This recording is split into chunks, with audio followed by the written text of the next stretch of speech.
Okay, it's Tuesday, July 26th. I'm buying some Amazon here at 117.86. This is an interesting trade here.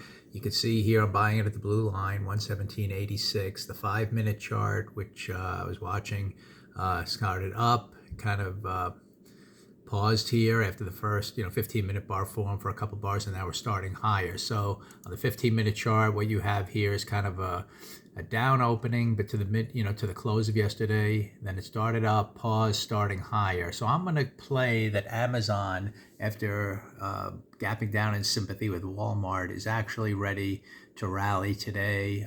We had a nice 2-up week last week that's projecting up here to the 128 on the weekly chart, and on the weekly chart we're just kind of these 2 days down is just kind of gapping inside of that bar, kind of the midpoint of that green bar last week, and we're starting up here on the day. So that's what I'm playing. I want to see if we could kind of in order for this day to work out, it's really going to have to kind of move to the midpoint of yesterday, which is a pretty long way up, and then take that out. So I'm not necessarily expecting this to be a big one-day wonder back up to the highs of last week, but I get the feeling from the opening here that it just moved down in sympathy with Walmart's earnings, and we could get a nice start to the day to take out kind of, at least see the gap down here after to take out kind of these overnight highs, and then kind of start rallying up towards 120, and we'll just see where it goes from there on the 15-minute chart. I just like the opening here. I like the context. Even the monthly chart has started green on this one. I know earnings are coming up, so that's the tricky thing here, but I get a feeling today people are buying it up on the downside, on the down gap. So we'll just watch if we get a little rally for a short-term entry here to set up kind of a no-risk trade.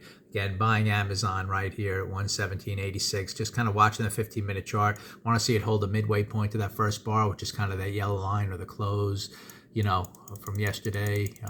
So we'll watch this action right here and see if we continue higher.